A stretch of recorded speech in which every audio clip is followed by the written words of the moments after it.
السلام علیکم ورحمۃ اللہ وبرکاتہ۔ تو آج ہم حروف مستعلیہ کے بارے میں بات کریں گے۔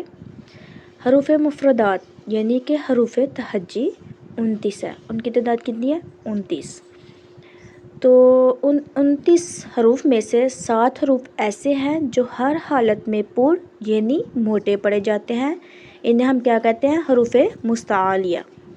اب دیکھتے ہیں کہ وہ 7 حروف کون سے ہیں جو پور یعنی موٹے پڑھے جاتے ہیں، جیسے خ، صاد، ضاد، طا، ظا، غین، قاف۔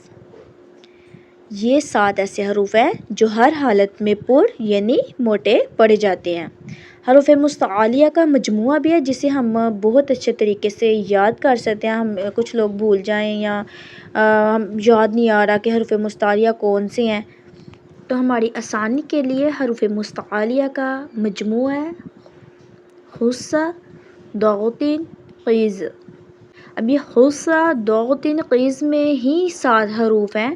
یہ دیکھ خ، صاد، ضاد، غین، طا، قاف، ظا، یعنی خص، ضغط، قیز۔ 7 حروف قرآن مجید میں کہیں بھی آ جائیں تو وہاں ہم کیسے پڑھیں گے؟ پور۔ مثال کے طور پر قمری، قمری، قوریہ، خاطفہ۔ یہ خا، طا جو ہے دونوں حروف مستعلیہ میں ہے تو اسے پڑھیں گے خاطفہ۔